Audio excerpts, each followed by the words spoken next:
Welcome to the intersection of technology, cybersecurity, and society. Welcome to ITSP Magazine. You're listening to a new The Hacker Factory podcast with hacker maker Phillip Wylie. You're about to discover what the role of a professional hacker entails, the different specializations it holds, and what it takes to learn and become one. Enjoy the conversation as Phillip and guests unveil the secrets of professional hacking, a mysterious, intriguing, and often misunderstood occupation. Knowledge is power, now more than ever. BugCrowd's award-winning platform combines actionable contextual intelligence with the skill and experience of the world's most elite hackers to help leading organizations identify and fix vulnerabilities, protect customers, and make the digitally connected world a safer place. Learn more at bugcrowd.com.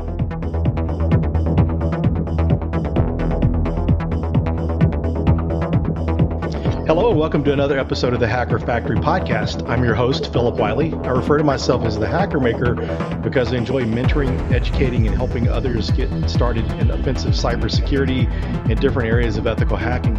Each episode, I have a unique guest with a really cool story, and this week is no exception. I've got my good friend David Evenden on joining us today, and he's got a pretty cool story. I mean, some things he's done may be similar to some other people in the field, but then he's got some uniqueness that most people don't have, so really interested to hear him share that information. So welcome and thanks for joining, David. Yeah, absolutely. Thanks for having me, Phil. I'm always honored to hang out with you and be able to join a lot of your local meetups and groups. So yeah, I appreciate it. Thanks. Yeah, I appreciate the support, and thanks for taking the time out of your busy schedule, because I know with your business and all the things you got going on and a young family, then I know your time's pretty precious, but thanks for taking that time to share. Absolutely. So why don't we start out with introducing yourself? Why don't you tell our listeners a little bit about yourself? Yeah, so I am a cybersecurity business owner. I'm a father, I'm a husband, and I spent some time in the service as well. My entire career really started defining my vocation at a pretty young age. At about 23, I got a degree in exegetical theology and defined our vocation of where your heart's greatest desire and where the world's greatest need meet. And for me, that's just my entire progression of my career. It's been leaning into peer men in my community, wherever that community might be. And that's led me through the military, through learning a foreign language, through jumping into information security, and then now really just sort of leaning into the next generation of our community to build them up. Yeah, it's great the things you're doing, and I love that you're doing your internships and stuff. That's really great that people have the opportunity to go through something like that, because there's just not enough internships. And, that's a lot of times the easiest way for someone to get their foot in the door is that they can go through internships. Yeah, and we do have multiple different stages, and I'm happy to talk about what those look like and what those are. Just because we're building it out, we're learning just from the failures that we've come along the way. We've processing people through internships that just have absolutely failed. So let's not do that in the future. Yeah, it's been good. Yeah, if you want to share about your internship, that would be great. Sure, yeah, absolutely. So we started with some internships to help with different projects, and just kind of like understanding people's core capabilities and their aptitude to learning different functionalities and development cycles, information security, pen testing, but then into like development. How well do you work in Python Flask? How well do you work in React Native? And so on and so forth. And so kind of like progressing through that, those different stages, we realized that, writing different core competency books towards CompTIA certifications. We have those, and our focus there was actually just to host those online for people remote who want additional study. But then we moved into a much larger space, and we realized actually we have space to bring people into this community, into this space around us with other people with experience. How about we just start teaching? And now we teach 4 days a week. We have different cycles of 4 students at a time. And so Mondays and Wednesdays and Tuesdays and Thursdays. And when you're in the office, you're in the classroom, and when you're at home, you're working, remotely. And we go through. We have different types of internships. We have functional working internships, and we have educational internships. The educational internships are part of our institute, Standard User Institute, and the focused working internship is part of Standard User Cyber. And the educational internship is actually broken up into, I would say, probably 6 different sections. So there's 6 solid sections, 3, well, I would say, so within, it's a 90-day internship, so it's 3 months. And hang on one second, people are giving me a hard time.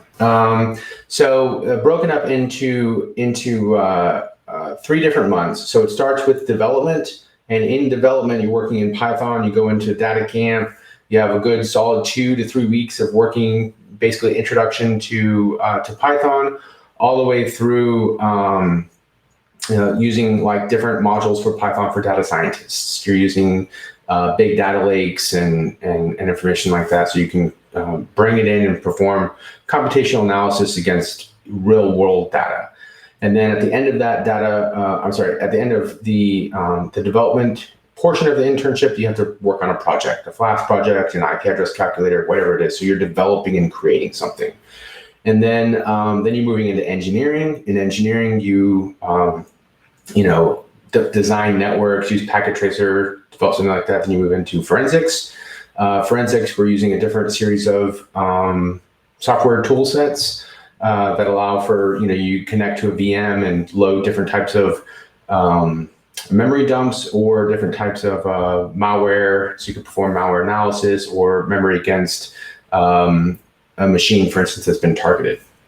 And then once you get finished with the forensics portion, you move into information security. And then once you get finished with information security, you move into offensive security. So we really like to make sure that we're separating information security and offensive security, because even though there might even be defenders and attackers, there is this very small niche of the world where you're developing or you're designing an environment and you're implementing security as layered security solutions in that environment, and not necessarily defense, not necessarily blue teaming or red teaming. You're really helping with network design. So those are our core components, and the application process for that, we have a good list of applicants that are waiting on deck. So once we complete one series of them, we basically immediately start another 4. Oh, very cool. Yeah. So are you still, I know you were an adjunct professor before, are you still doing that? Yeah, actually I am still doing that. I forgot I was doing that. And my class started last week. And if you're listening to this and you're one of my students, I'm sorry, I'm not a very good instructor. But really I'm just teaching, they're just capstone classes. And so really it's students who have had multiple times throughout their 4-year degree. And their syllabus is designed for, they work on their own projects. It's very much self-paced. And so if they have questions, they'll shoot me an email, but there's not a whole lot of, lecture time. I feel like that at this point, they've had enough lectures and they just want to develop and make things. I think in our space, the hands-on making things, once you get to a certain portion of that, that's really what you want to focus on. And allowing for students to be able to do that, I think is incredibly important to give them that space. Yeah, that's good to hear too, because I know a lot of 4-year schools overlook the importance of the hands-on piece, because just from teaching at a 2-year school, I've kind of noticed and saw like some of the local universities that, like the Cisco classes, they'll say labs if time permits. Right. Yeah. So that's good. So that's good that they have someone with that experience and know the importance of the hands-on piece of things. So that's pretty cool. And so you'd mentioned something about books. Could you tell us a little bit about the books? Oh yeah. So we've actually worked with a couple of other senior engineers or forensics, incident response personnel, pen testers to write just very intro level training books for CompTIA That's, let's see, we have intro to security, intro to networking, intro to cybersecurity, and then intro to pen testing. And we have 2 more that have been sort of in the, I would say like sitting cycle. One is intro to forensics that we're still working on. And then our final one is I guess final one that we're working on right now is actually not really an intro to a certification, but rather it's for people like us in our community that want to give back or develop internship programs. So it's called, right now a working title of building an internship program for the information security space. Oh, that's a great idea. Yeah, so we can just push that out to everybody else. And if you want to do it yourself, you're welcome to do that, because it's difficult, honestly. Like everybody is working remotely right now, and it's easy to work remotely once you know a lot of the content. But most of what we're doing, if you want to learn, you want to put your hands on something, you want people to show you what you're doing wrong, it's really nice to work with other people in a smaller space. So pushing that information out and sharing with everyone else to allow for them to come together to work in their local communities, wherever that might be. We want to make sure we give that back. Yeah, very cool. I look forward to that coming out. I think that's going to be a good one because a lot of people don't have any idea how to do an internship program. And I think a lot of cases, interns come aboard, and if it's not really properly managed, they're really not learning as much as they could. Yeah, that's good. So very cool. So yeah, it's good that also that you mentioning doing the internships there in your office. So that's a good thing that you're building this off experience. It's not just theory of the way things should be. It's actually you've had practice putting this into play yourself. Right. Yeah, absolutely. It's like I said before, it's definitely been a significant learning curve for us. And I think one of my main focuses on learning has actually been how do I put someone else in a position to succeed? Because the answer to that is get out of the way. Most of the time I've been doing something and I've been wanting to build this and I've been wanting to do that, and I've been right there in the middle of it. And as I teach the people, people who might be in the office or people around us, teach them what I know in the community, what my experiences are, which might be good, might be bad, might be wrong, might be right, but teaching them as I've learned and come along, once they get ready to pivot that information and I see them start to teach, if I feel like that what they're doing is wrong or what they're teaching is wrong, there is definitely bandwidth for me to say, hey, why are we teaching it like that, after the fact? But the majority of the time, really, it's just me stepping out of the way, get out of the way, back up, let them teach, because throughout the course of that time, people who have learned things professionally, they know how to teach it much better than I do. You put your hands on the keyboard as an incident responder or a forensics analyst. Those are things I've never really done before. I've always been an offensive intelligence operator, an offensive intelligence analyst, so not really quite understanding what to look for. What are the memory address space identifications of, an infected machine, for instance? Like, how do I see that? How do I know that? Of course, I can learn that, and throughout the specific cycles of doing that, you can learn that, but it just hasn't been something that I've had the opportunity to do that within a work role before. In the same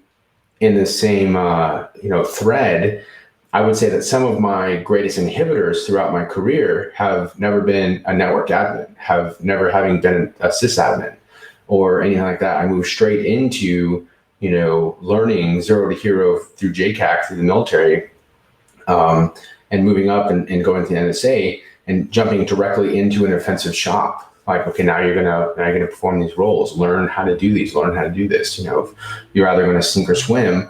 And if you swim and you can make it, this is gonna be your core function, but you're not going to be managing or developing or owning, network systems.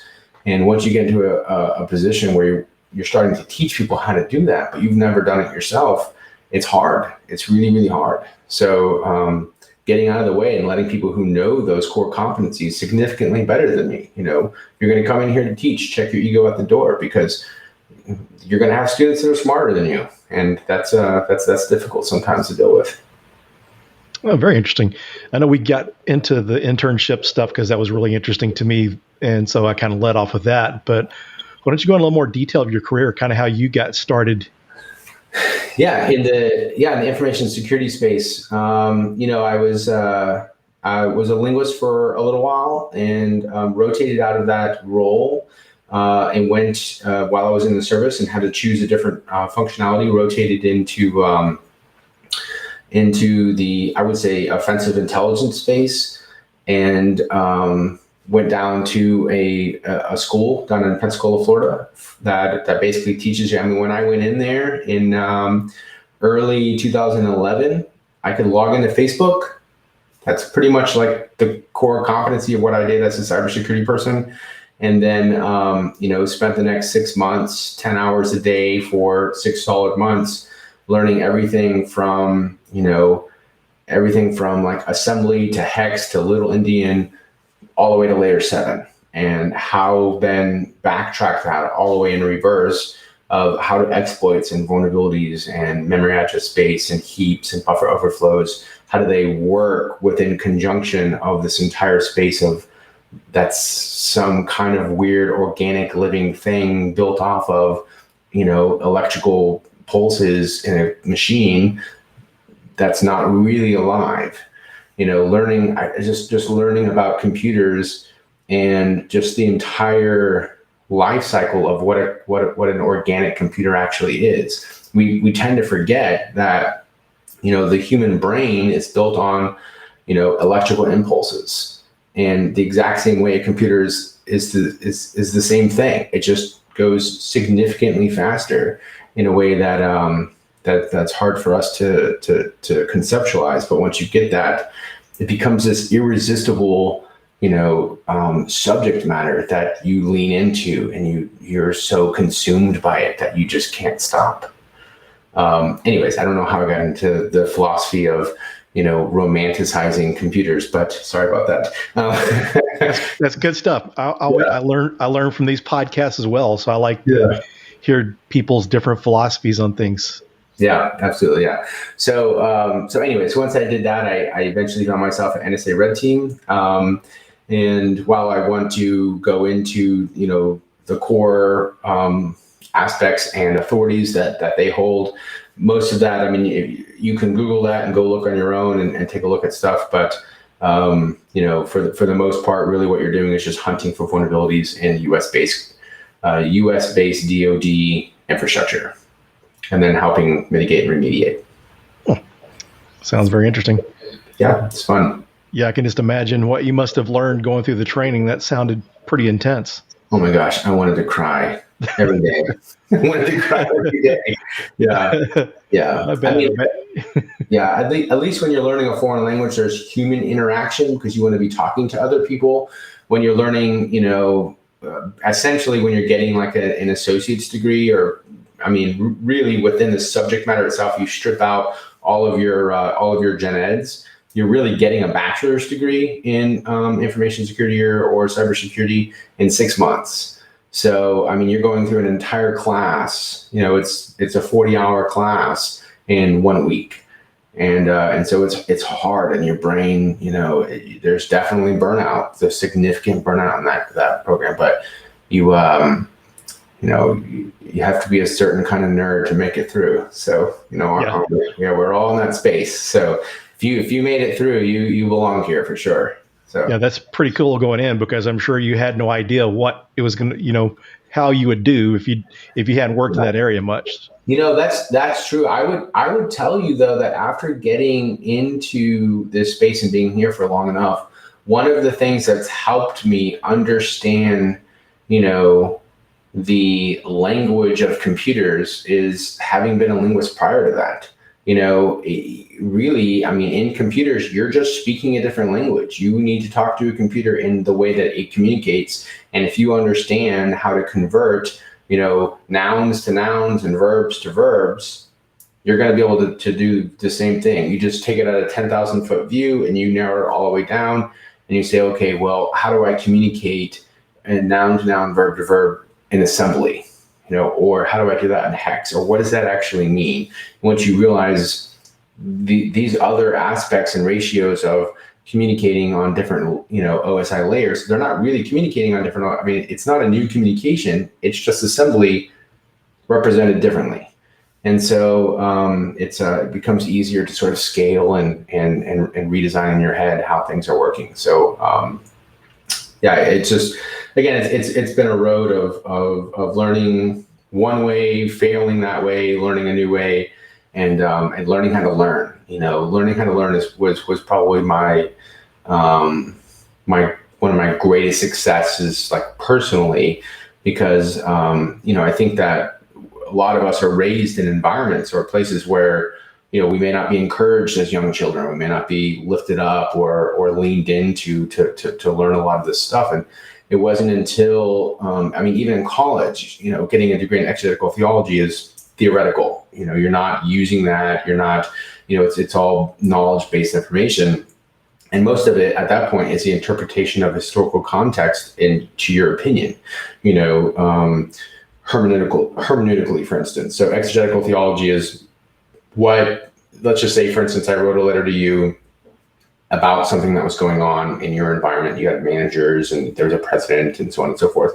And someone found that letter 400 years from now, and we're trying to interpret what was going on. What was I actually talking about? Who was in charge at the time? Where were we at geographically? So on and so forth. That's exegetical anthropology, for instance. Then you move into how does that information help me or apply to me today? That's hermeneutical theology. So life application study Bibles, for instance. I say that because the concepts of learning and how to learn something new and how to apply it to myself and apply it to myself moving forward has been incredibly important. So it wasn't until that I learned how to do that moving into, for instance, linguistics and moving into cybersecurity was so important for me to lean on that knowledge base. And then learning how my brain functions and remembers color coding and spatial awareness and so on and so forth, for me to maintain that knowledge and carry it with me. Oh, very interesting. Yeah, I'm sure, because trying to figure out how to learn yourself. Not everyone learns the same way, so there's just no book out there that can tell you this is what you do to how you learn. Yeah, I mean that's exactly right, and I think that it's just this crazy epiphany for each individual person that once you learn that, you're so astonished. I wish I would have known this 10 years ago. The amount of information that I would know today, I've forgotten all of it. So it's definitely a wonderful thing to learn more about yourself as you lean in. Yeah. So on that same subject, so how do you learn best? What did you figure out about yourself? How you learn best? That's really good. One of the ways that I learn best is not to obsess over things. When I am about to take a test or when I'm focused on something and I become obsessive about it, my brain focuses more on the end goal than the information that I need to take with me. So for instance, and one of the ways that you can remember that, let's just say, for instance, passively, if you need to remember a phone number or anything, a digit or something like that, and you just see it and you carry on and you kind of remember, hey, that's something I need to remember, and move on. The more that you stress about that, the lower the probability that you're actually going to remember it. You get to that spot and you're like, oh, actually it was this number. I don't really know how I remember that. Well, because you put it somewhere in your brain, you understood how to categorize that information and then re-access that later. As opposed to you continue to stress over it, you're going to forget your brain will subconsciously forget where you've categorized that and you won't be able to access it later. So color coding, for instance, for me on subject matters is pretty important. If I see something written in a certain color that I've written down, I'll have categorized that color into a specific subject. If I'm training for networking or security or so on and so forth. And then I see that, okay, that's a networking-based concept. I'm learning this within the networking-based concept, that's orange, and that helps me understand, okay, this is the CCNA portion of this networking module, for instance, and these are like different rules or regulations for this firewall. It works most of the time, but it only works on a micro level. level, it wouldn't work on a macro level for me. So if I'm studying for 6 certifications at the same time, which don't ever do that, but but if for whatever reason you need to take, you need to study a bunch of stuff at the same time, the color coding of module awareness and spatial awareness on a board, for instance. I see something in the top right-hand corner of a board, and I see it again on a sheet of paper, and I remember it was in the top right-hand corner, and that quadrant was for this. So the probability that it's actually for that particular subject matter is high. I see on the desk, this pertains to CCNA. Okay, it's probably for CCNA because that's where it was out on the board. You start to do that on a more macro level, on a much larger scale, and it's harder to categorize that information because you can't see it. There's just too much information. Yeah, that's pretty interesting. Thanks for sharing that detail. One of the things too that people tune into this show is to kind of get some tips on getting started. So, since you've taught, have interns you're teaching, you went through some pretty intense learning on your own, kind of getting started out. What would you recommend for someone that's trying to get started out in offensive cybersecurity? Well, in offensive, if you're not in the space right now and you're wanting to move into offensive, I would say that my road and my path is very abnormal. Trying to make it, the sink or swim concept within our space is one, it's not healthy to try to move directly only into like the most difficult portion of I guess I would say the most difficult discipline within the information security space.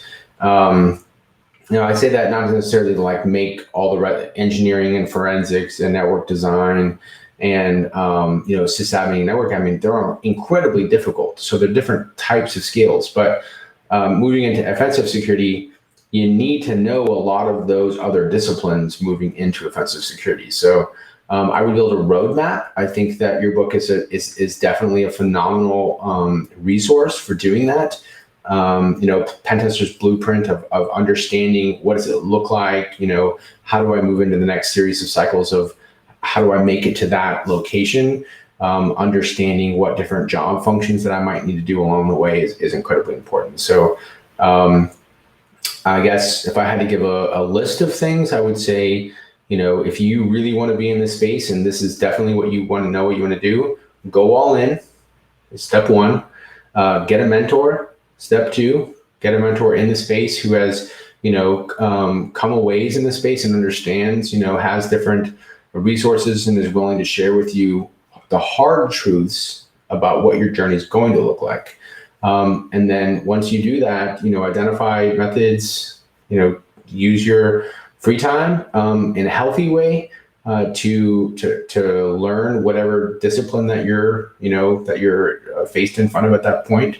And, just follow that roadmap that you guys designed together. I think that's really the stages. I mean, of course you can run in and try to get a job, or you can pass a specific certification and say that you know how to do that. But, I think one of the main things that frustrates me about certifications, even though we teach to a lot of certifications, is that they do give a false sense of security. So if you have a certification and you're in that spot, you want to go into a space, you're telling someone else I can do this, and you're telling yourself you can do it. I will tell you, you can do it. Absolutely. If you're driven and you want to accomplish specific tasks, you belong there and you can do it. But to think that you can do it just because you have a certification is a dangerous place to live. I think backing up and continuing again to check your ego at the door as you move into that space is incredibly important, because you need the people around you in as much as the people around you need you. They're leaning on you, they depend on you, and this is an absolutely wonderful community to be in. I love being here. I love the people that I get to work with. People like Phil is, I can't even imagine that so many people understand and lean into that of how wonderful our space is and how we lift and build each other up. Yeah, it's an awesome community to be part of, and great to have people like yourself. So we're coming down to the end of the show. If there is there anything you'd like to share, or something we didn't touch on that you'd like to talk about, or any shout outs or anything? I just think that one of the, another bullet point on my list were to be to lean into your local meetups. If you live in a large city, you're going to have local information security or offensive security meetups, cybersecurity type stuff. If you live in a smaller city or a smaller town, of course you might not have them, but that doesn't mean that you can't start one. If you think that you're the only information security person in your town, the chances are you're probably not right. So lean into that, attend, build, a big networking audience of people, networking community of people that you can surround yourself with. And that's one of the best things, don't go alone. Yeah, I have to agree with you there. So yeah, thanks for sharing your story and the awesome knowledge and information with our listeners. Thanks for joining. Yeah, thanks, Phil. Well, thanks everyone for joining, and we'll see you on the next episode. BugCrowd's award-winning platform combines actionable contextual intelligence with the skill and experience of the world's most elite hackers to help leading organizations identify and fix vulnerabilities, protect customers, and make the digitally connected world a safer place. Learn more at bugcrowd.com. We hope you enjoyed this episode of the Hacker Factory podcast with Phillip Wylie. If you learned something new and this podcast made you think, then share itspmagazine.com with your friends, family, and colleagues. If you represent a company and wish to associate your brand with our conversations, sponsor one or more of our podcast channels. We hope you will come back for more stories and follow us on our journey. You can always find us at the intersection of technology, cybersecurity, and society.